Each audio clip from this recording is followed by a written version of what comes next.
good to see everybody.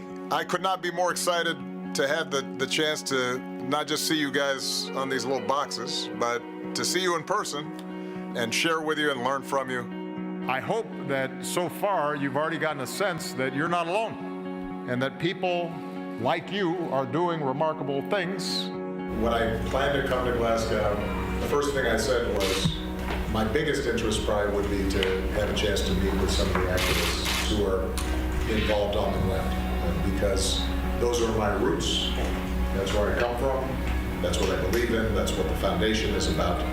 The Obama Foundation Leaders Program is a 6-month non-residential leadership development journey that our participants undertake in order to augment their leadership skills and also build a supportive community with other change makers from across the globe.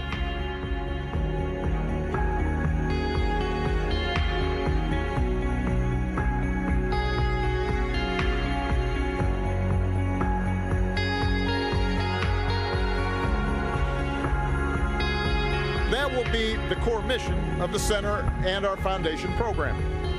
Inspiring and empowering citizens and communities to act on the biggest challenges of our time and preparing young people everywhere to pick up the baton and help change the world. You know, over the last couple of months, we've seen what it looks like when a society loses the ability to distinguish truth from fiction. On the other hand, the last couple of months have also shown what can happen when the world pushes back. We have seen it in the people, including some of our Obama leaders in Europe, who are organizing on social media to help Ukrainian refugees, offering food and shelter and jobs and rides. We have a choice right now. Do we allow our democracy to wither, or do we make it better? That's the choice we face, and it is a choice worth embracing.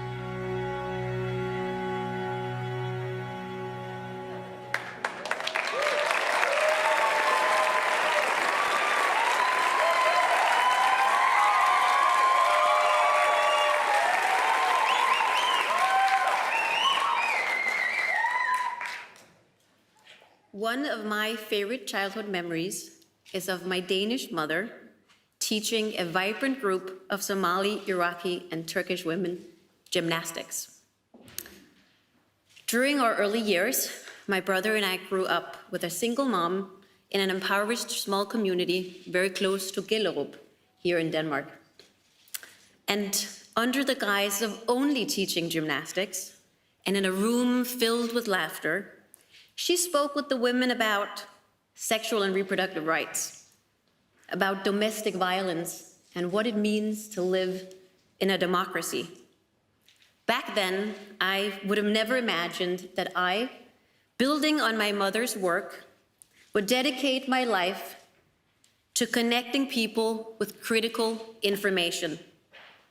I work as an entrepreneur at the intersection of education and technology, with more than 120 NGOs. Our brave partners work in the sphere of sexual and reproductive rights, democracy, and the Sustainable Development Goals. And they connect young people with trusted information and learning experiences about these issues and others. Spaces like these have become critical in addressing some of the collective failures of our generation and those before us. I stand before you today and appeal to you with a sense of urgency. While the increasing use of smartphones and social media first came with the whisper of renewed democratic participation, fake news and misinformation dominate the digital landscape and result in an erosion of the fabric of truth and polarization. The young people on our platform are concerned about the Russian invasion of Ukraine. They're concerned about our lacking advancement on climate change. We expect technology giants to enter a new era where digital ethics and transparency are a baseline, not an extravagance. There is much to be solved still, but my sense of hope remains intact.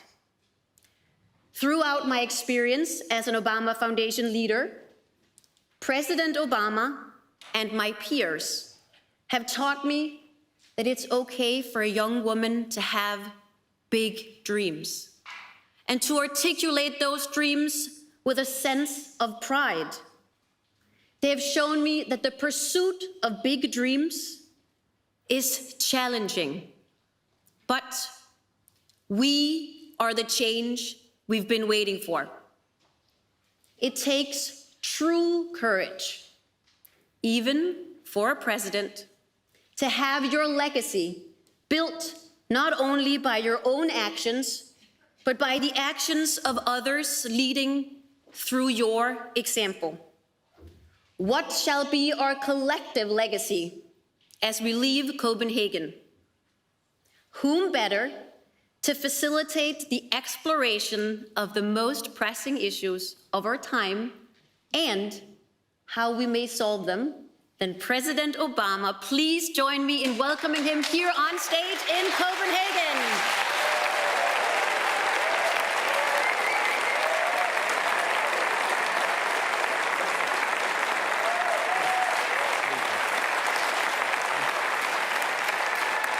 Thank you. Thank you. Thank you, please. Well, thank you, Sahra-Josephine, for that introduction and the extraordinary work that you are doing. And I want to thank my old friend, Anders Fogh Rasmussen, for hosting me and our extraordinary Obama Foundation leaders here today. It is wonderful to see all of you. And I am confident that there have been extraordinary discussions that have been taking place since this conference began. As we meet, Ukraine obviously weighs heavily on our hearts and our minds. We've all witnessed the terrible suffering in a war that recalls Europe's darkest history. But we have also witnessed the Ukrainian people's heroic resistance to Russian aggression. They've united to defend not just their sovereignty, but their democratic identity. And their actions have rallied much of the world behind the values of self-determination and human dignity. It's inspiring. And because of this courage and because of this solidarity on display, Vladimir Putin is failing to achieve his aims inside of Ukraine and beyond. NATO has stepped up and has grown stronger. Finland and Sweden are seeking swift accession. Countries have welcomed displaced Ukrainians with open arms. Meanwhile, Russia is cut off from resources and revenue, and many of its best and brightest have left. A blow to its present, but also to its future. So we should take heart from Ukrainian resolve and from renewed transatlantic solidarity. And I know that's been discussed at this conference. These are signs of hope in the midst of despair. But make no mistake, this war is far from over. The costs will continue to mount. The course of events, as Anders and I discussed before we came out, are hard to predict. And our support for Ukraine must remain strong, steadfast, and sustained until this conflict reaches a resolution. Now, while Ukraine properly commands our immediate attention, it's also important to recognize that Putin's lawlessness is not happening in isolation. As I'm sure previous speakers have noted, on every continent, we are seeing democratic backsliding. On every continent, emboldened autocrats are ramping up repression. They're targeting minority groups. They're often flouting international law. Just as disturbing, within democracies, populist appeals grounded in fear and bigotry and resentment have elevated leaders who, once they're in office, have sought to systematically undermine democratic institutions and entrench themselves in power. In my own country, the forces that unleashed mob violence on our capital are still churning out misinformation and conspiracy theories. For those of us who fervently believe in the ideals of democracy, the question is, how do we respond? And if nothing else, recent events should shake us out of complacency. Now, there was a trend after the fall of the Berlin Wall, the sense that history was inevitably going to usher in a democratic world. Well, we've been reminded that democratic practice, democracy, is neither inevitable nor self-executing. Most of recorded human history is a chronicle of violence and ignorance and conflict, of strong nations subjugating weak nations,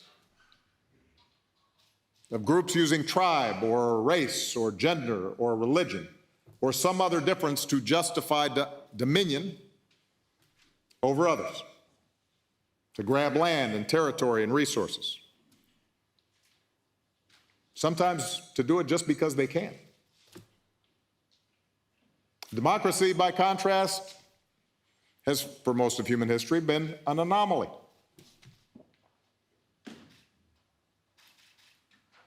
In a relatively small sliver of time, in fits and starts, through revolution, struggle, and sacrifice, democracy took hold in a few places, and then began, in fits and starts, to spread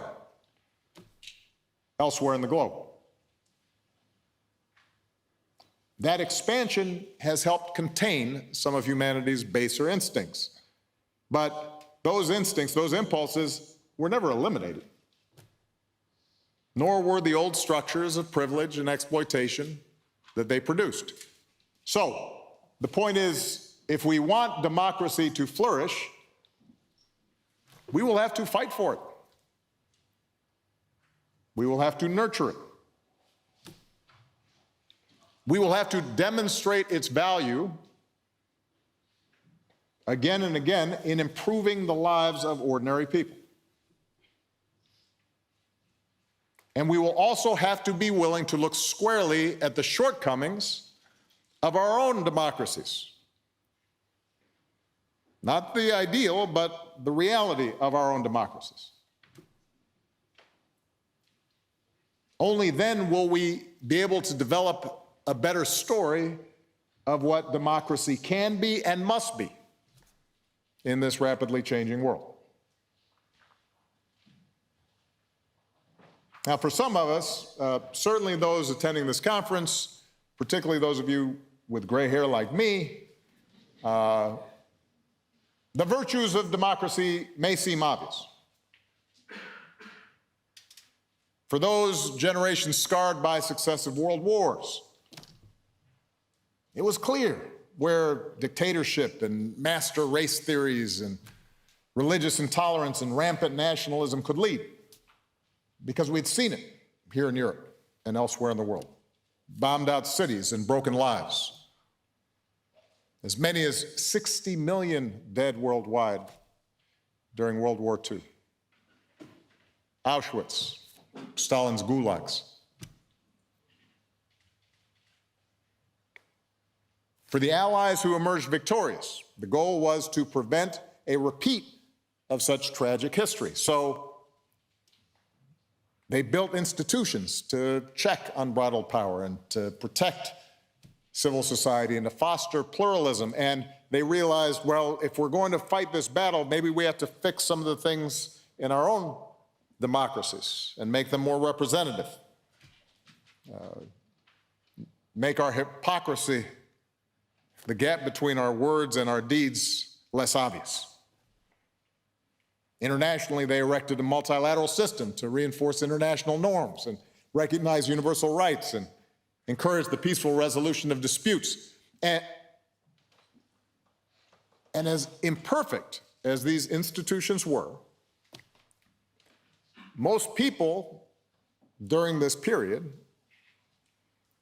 understood, to paraphrase Winston Churchill, that democracy beat the alternatives. 2 cheers for democracy.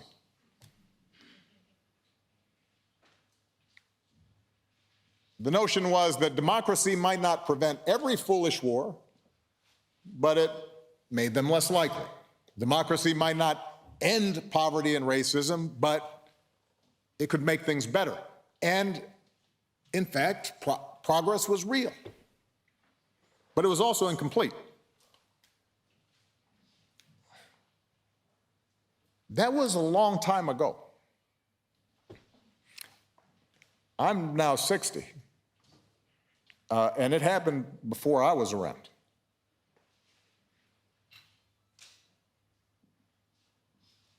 Most of the people alive on the earth today don't have that as a reference point.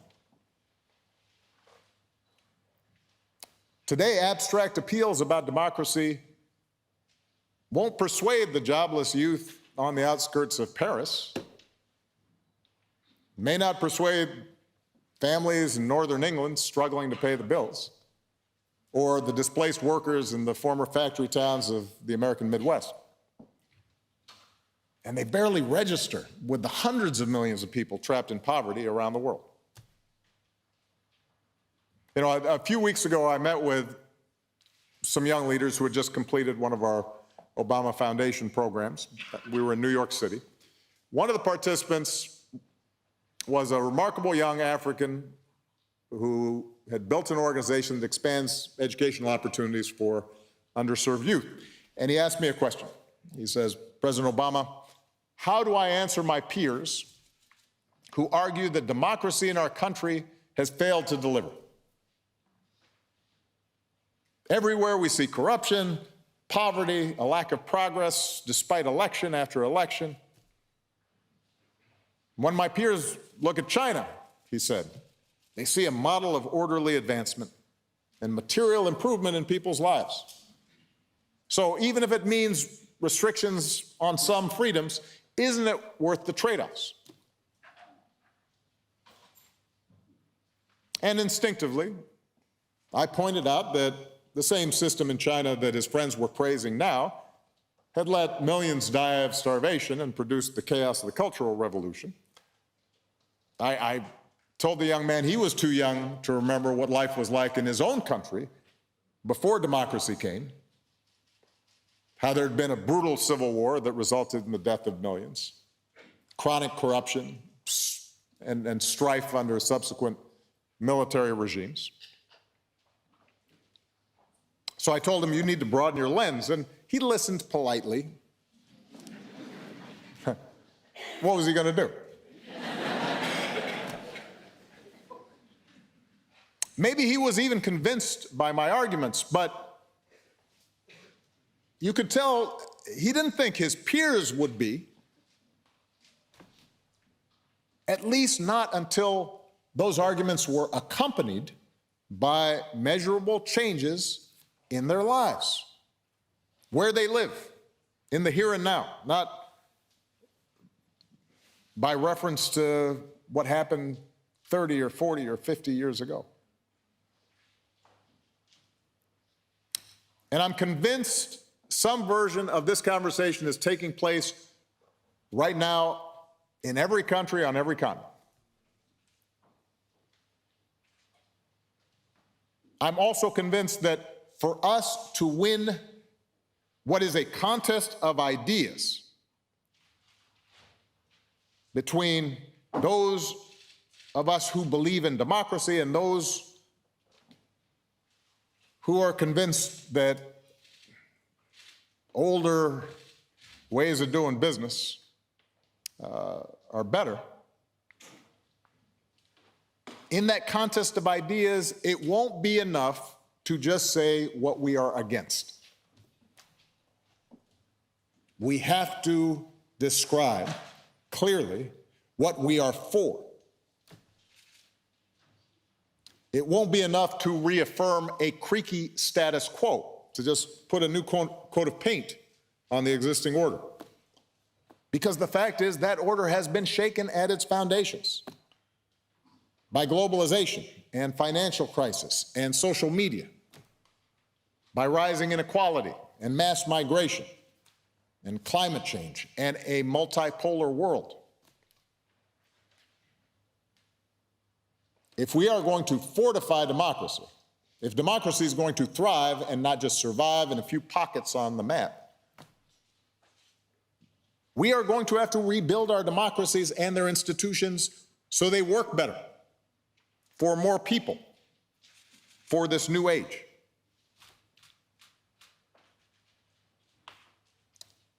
Now, I am not here to offer a 10-point plan. I'm no longer running for office. Also, I don't have all the answers. And mainly, I'm not here to offer a 10-point plan because I want you to hear from some of the young leaders that we work with.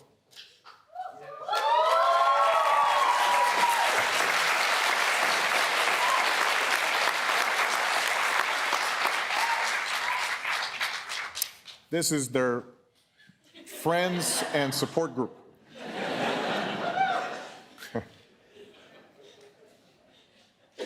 I thought we were going to drink later. Did you guys get an early start?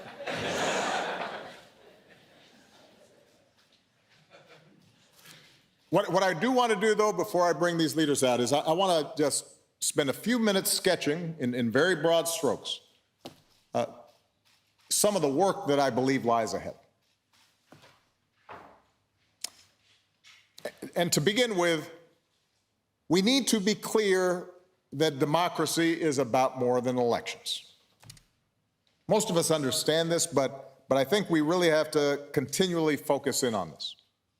Because we have seen time and again how the machinery of elections can be twisted to serve the interests of despots. I believe a genuine democracy must be rooted in the core principle that all persons, regardless of their race, religion, ethnicity, sexual orientation, physical capacity, economic status, all persons have an inviolable dignity and worth, and that they are entitled to a say in how they are governed and deserve equal treatment in the eyes of the law. That, to me, is a core principle of democracy. There was a time, and the reason it's important for us to say this is because there was a time, a long time,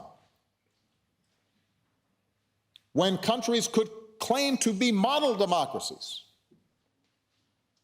despite the fact that they maintained effective caste systems. Racial caste systems, religious caste systems, gender caste systems, treated people differently, but said, oh, we're model democracies. No more. No democracy is perfect. And injustice is embedded in every society. We can acknowledge that. But any system of government that wants to call itself a democracy while codifying injustice violates the very essence of the word. So that's a core principle at the center of the democratic project.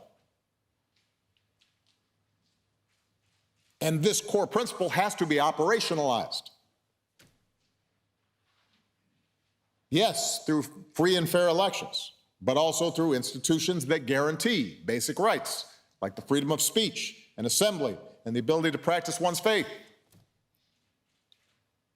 It needs institutions that ensure the equal administration of justice, and promote transparency and establish a process to resolve differences and transfer power peacefully.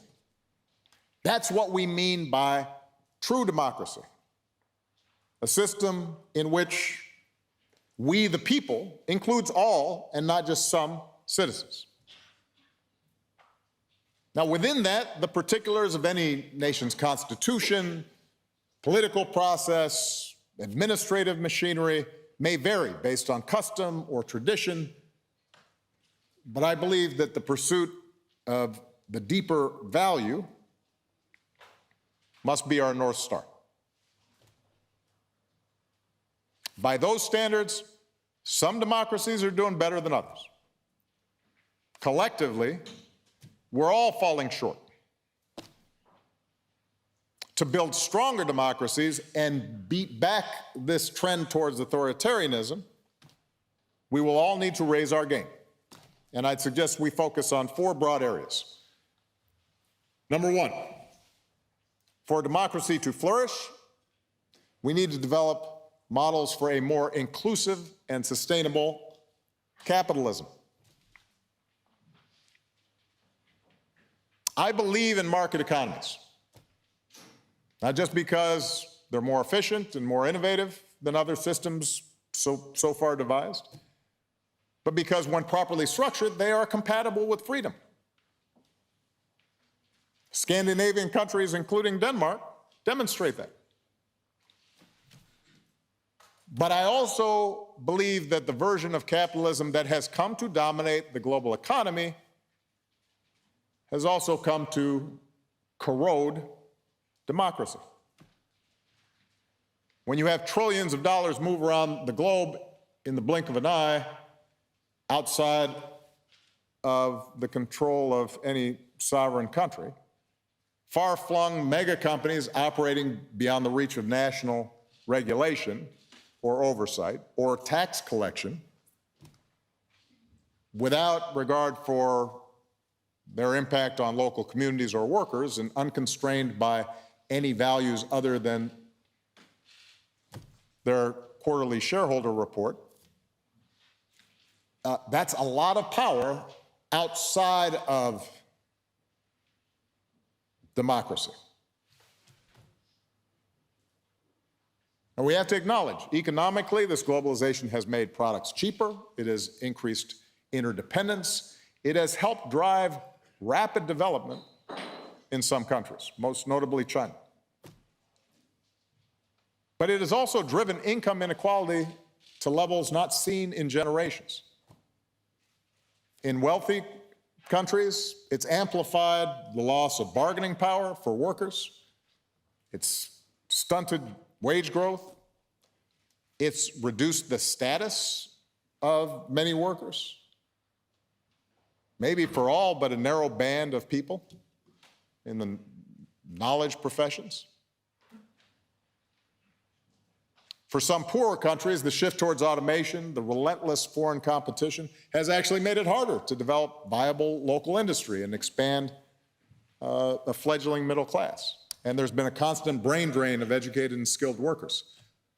And while China has emerged as a big winner in the globalization sweepstakes, using export-driven strategies to lift a huge swath of its population out of poverty, it's come at the price of increased, steady repression and control of its people, and a more aggressive nationalism on the world stage, especially as growth slows and the Chinese government may find it harder to meet people's rising expectations.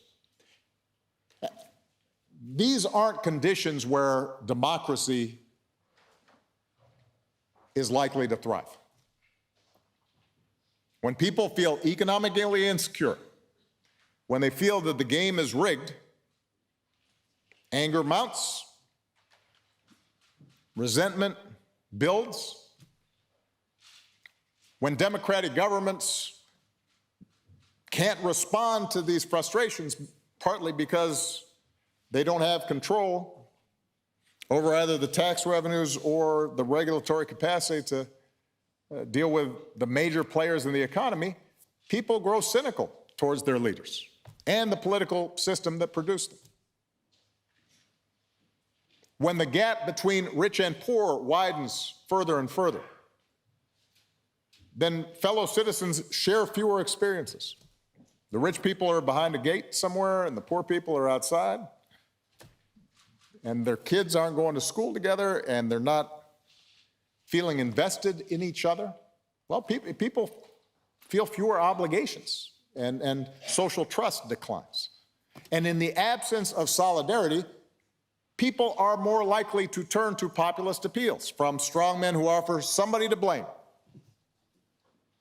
whether it's immigrants or minorities or foreign powers or shadowy elites or opposition parties or even democracy itself.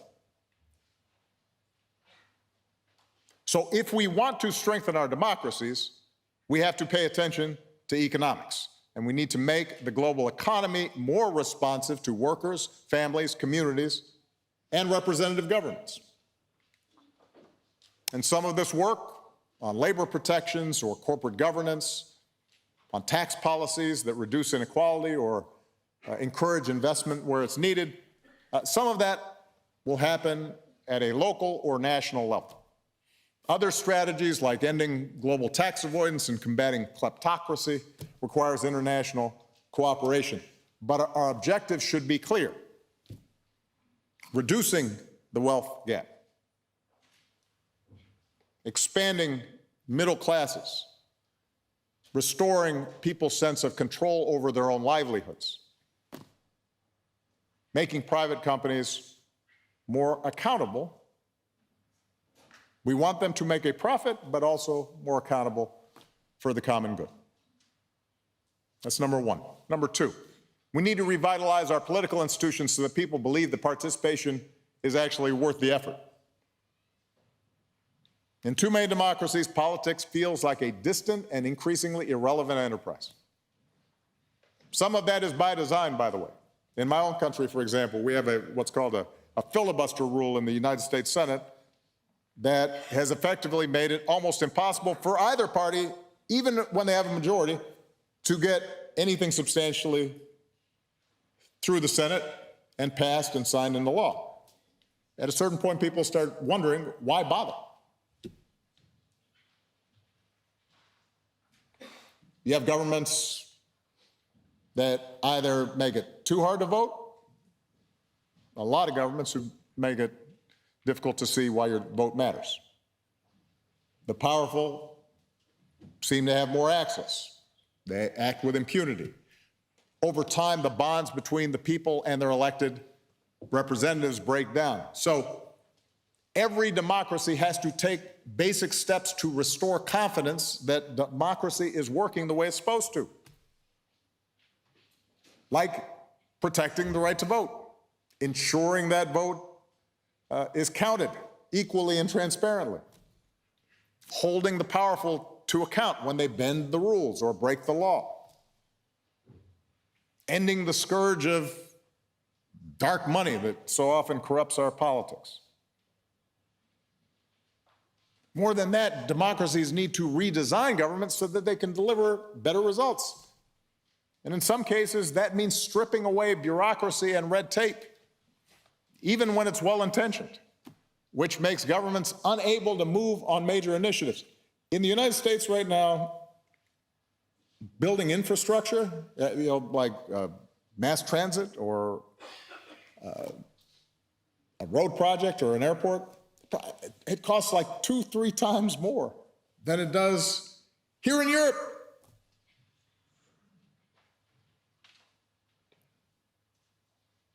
And in some cases, it means pushing more decision-making to the local and regional level, so we can road test new ideas to solve problems and build bridges between those in power and the people that they're supposed to represent.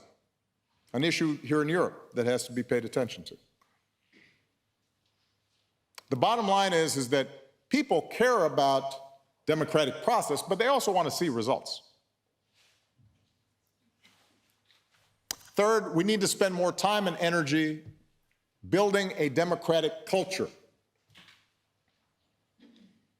Those of us who promote democracy We're often progressive. We focus a lot on policy. We see politics and governance as a pluralistic negotiation between competing, rational, self-interested actors. That's not what moves people in the world.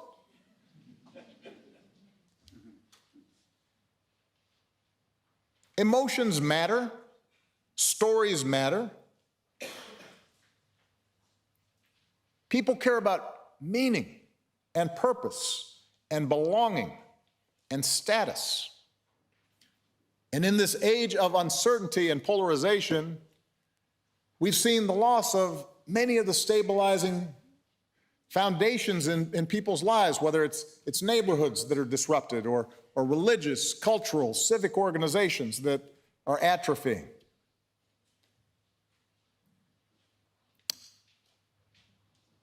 And often it's authoritarian leaders who understand this, and those who believe in democracy struggle to catch up. We avoid what, in the United States at least, we call culture wars, because we want to focus on tax policy. But those emotions are powerful, and they're legitimate. Purpose, meaning, connection, those things do matter. Now, I want to be clear. I have little sympathy for reactionaries who cynically condemn identity politics or cancel culture, when really all they're doing is trying to preserve existing privilege or excuse entrenched injustice or bigotry. I mean, the original identity politics is racism and sexism and homophobia. That's nothing if not identity politics, and it's done a lot more harm than some tweet from an aggrieved liberal. But what is also true is that if we are going to strengthen democracy, if we want to encourage pluralism and civility and self-governance, we have to embrace and restore a language of mutual respect that speaks to people's need for belonging, that they care about the traditions they come from. They care about the places they come from. They want to feel proud about who they are. And that's easier to do in homogeneous countries.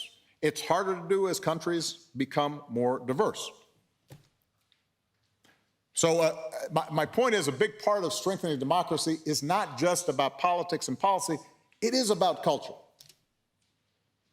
And we have to embrace that. We have to expand the civic education we provide our children and give them practice to live in a democracy. We have to create organizations that give them experience in working with people who are different and exercise their civic muscles.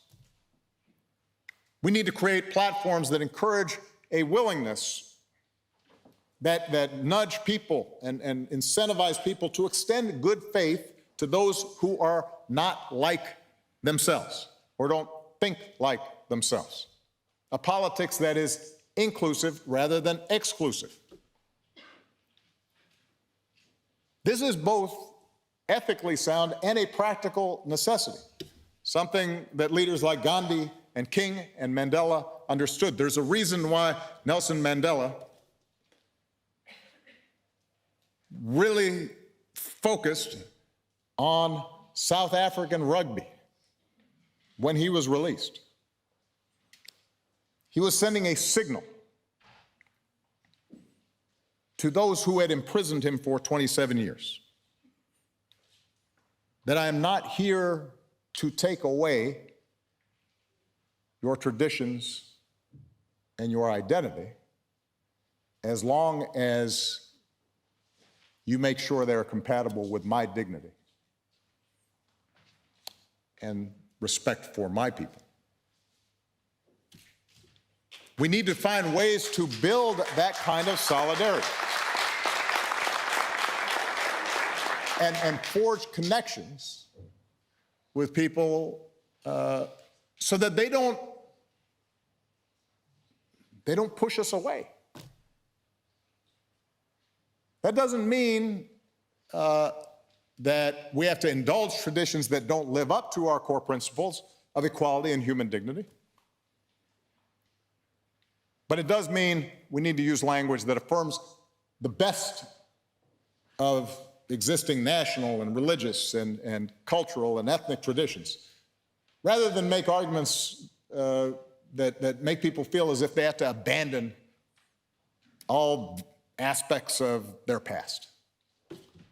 We can reckon with our darker history without asking people to reject their own identities. Indeed, progress is about doing the work of perfecting our unions, not repudiating the possibility of unity. Finally, as we do all these things, we have to take steps to detoxify our discourse, particularly the scourge of disinformation and conspiracy theories and hate online that has polluted our political discourse. Now, I spoke at length about this at Stanford University in the spring. I'll just reinforce a few key points. Technology companies have to accept a degree of democratic oversight and accountability.